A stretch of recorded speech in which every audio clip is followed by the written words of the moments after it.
want you to stay with me for the next few moments because I want to give you a word that I think is very important. And it was a word that came into my spirit many times over the past 40 years or so.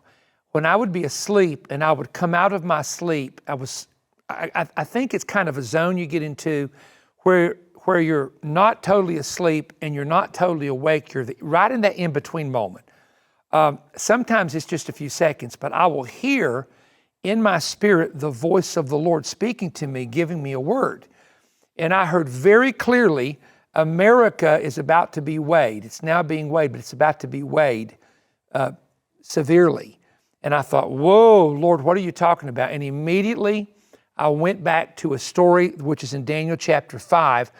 And I want to give this to you, and I will give you the what is happening in the 5th chapter of Daniel. And I want to share with you why the weighing in the balance is about to happen, especially as it relates to leadership, government, laws being passed, and all these other things.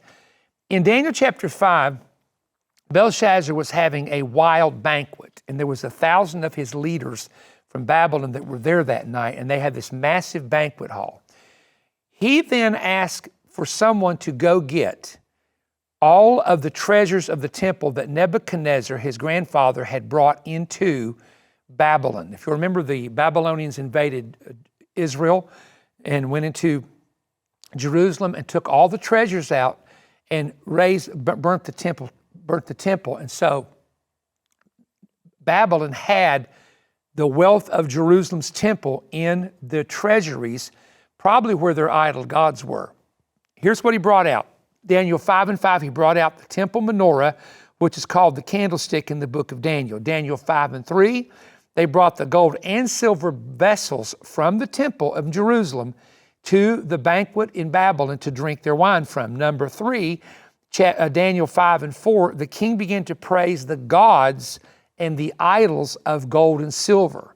And number 4, here's what suddenly happened. Right where the menorah was against the plaster of the wall, God began to write on the wall something very interesting. Now, it's interesting to understand that in the time of the temple in Jerusalem, the priest had a breastplate with 12 stones, and the names of the 12 tribes were written on it. And when he wanted to inquire of the Lord, he would stand in front of a lit menorah with all 7 branches lit, and he would ask a prayer to God or ask God a question.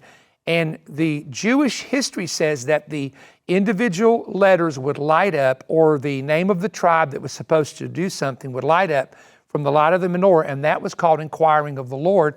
So God, when they brought the menorah out, God then wrote with his own hand a writing of letters on a wall, Mene, Mene, Tekel, Upharsin. And what it means is you are weighed in the balance and you're found wanting. Found wanting means you've fallen short. I've weighed you and you've fallen short. Then the Lord tells him your kingdom will be divided. Then he predicts that the enemy is coming in to take over the country. Now, what about being weighed? Let me explain this to you, what it means for America to be weighed. There's a word in the Bible called covenant. There are covenants all through the Bible. There are 7 major covenants. You've got the covenant of marriage in the book of Genesis. You have the covenant that God would not destroy the earth with water again in the story of Noah. You got the covenant of the land given to Abraham's seed. You've got the covenant of Jerusalem, which is given to David. You have the new covenant, which is established by Jesus Christ. The Bible is a book of covenants between 2 people, between God and between man or mankind. Sometimes between God and Israel, sometimes between God and an individual, Abraham and David, for example. What has happened in the United States is we are now mocking the covenant. When you say Jesus Christ at a political rally, you get rebuked by someone on a platform for saying it. Yeah, that's right. That would have never happened 30 years ago in America. It didn't matter if you were a Democrat or Republican.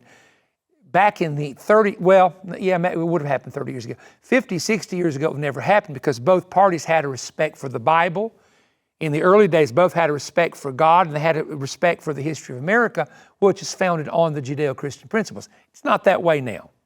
So we've trampled the covenant. It's called the covenant of the ancestors in the Old Testament. And so, first of all, we're trampling the covenant of marriage. uniting a man and woman. That began in the Garden of Eden.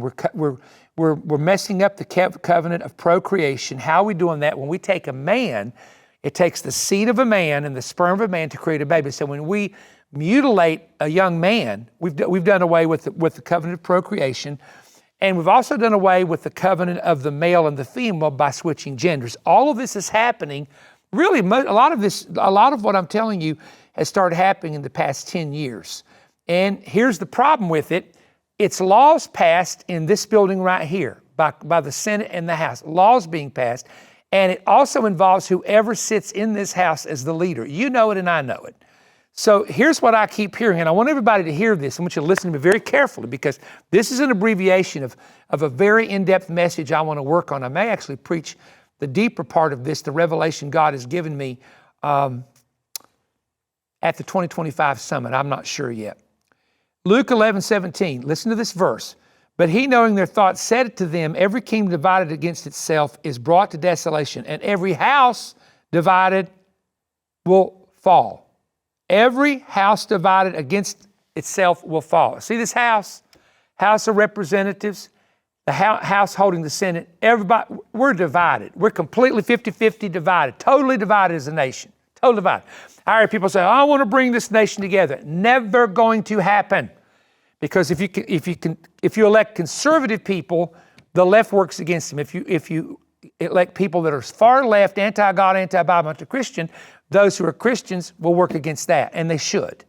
So my point is that the nation is completely divided, and we're going to remain that way. I wish I could say something's going to bring us all together. Usually a terrible national tragedy is what it takes to bring Americans together, like 9/11. And I hate to say it, but you saw what happened for a brief period of time.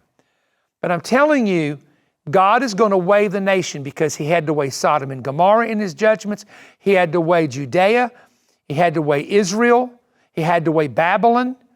And so I want you to understand we're coming into something, and this is where believers have to really walk in the faith and righteousness of God, walk in prayer, walk in fasting, because we're the salt and the light right now. When the salt and the light is removed, baby, it's over. It's done. There's no restrainer. The restrainer is removed, 2 Thessalonians 2. So I want you as someone who believes, most of you, have some type of faith that you follow.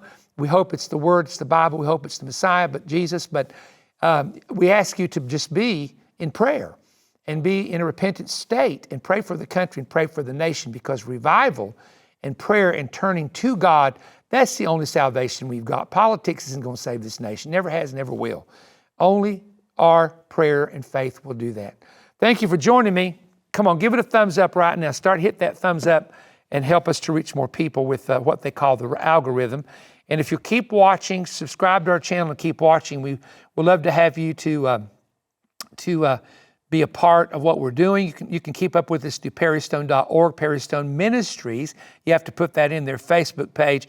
And also, I want to say this on YouTube. Always remember, we never use our Facebook page to raise money. We don't say we have an orphanage here, we have something there. We don't do that. That's fakers coming on trying to get your money from you. We will never ask you on Facebook or YouTube to send money to us. And if we do, there's only one address, P.O. Box 3595, Cleveland, Tennessee, 37320. Every other address is a faker. And you just call us and we'll expose them and get them taken down. Thank you so much. God bless you. I have something very exciting for you, and I want you to give me your undivided attention. Did you know that the entire code of the Battle of Armageddon is concealed in the story of Gideon in the Old Testament? Did you also know that in the story of Purim and Queen Esther, that the entire tribulation code of what will happen in the tribulation is concealed in that story, in your Bible? What about the Exodus code? There is more to the Exodus than you simply read. When you examine the prophetic code that's concealed in the book of Exodus and the exodus of the children of Israel to the promised land, it's stunning.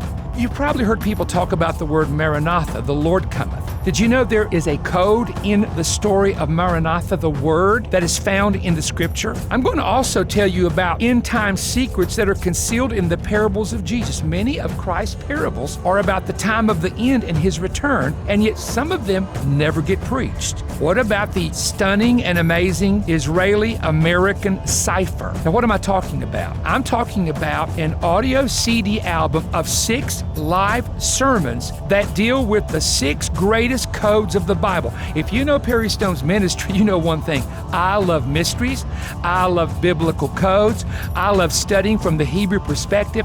And this is an overdose and an overload of information that is absolutely incredible of how the Old Testament stories conceal the future. It can even tell you things that's going to happen concealed in the story. I want to make this 6 audio CD album available to everybody watching right now. Now here's how you get it. The offer number is 6CD-108. And for $30 or more, you can request Breaking Prophetic Codes, this powerful 6 audio CD album. Now here's how you order. You can order by calling 1-888-21-BREAD, which is a toll-free number, or you can go to perrystone.org and order online, or write me at Perry Stone, P.O. Box 3595, Cleveland, Tennessee 37320, and enclose a check for a donation of $30 or more. And don't forget to request the offer. This is a great offer. If you love prophecy, you're going to overdose on this. You're going to listen to these over and over because there are mysteries that we're going to unlock in the codes of the Old Testament stories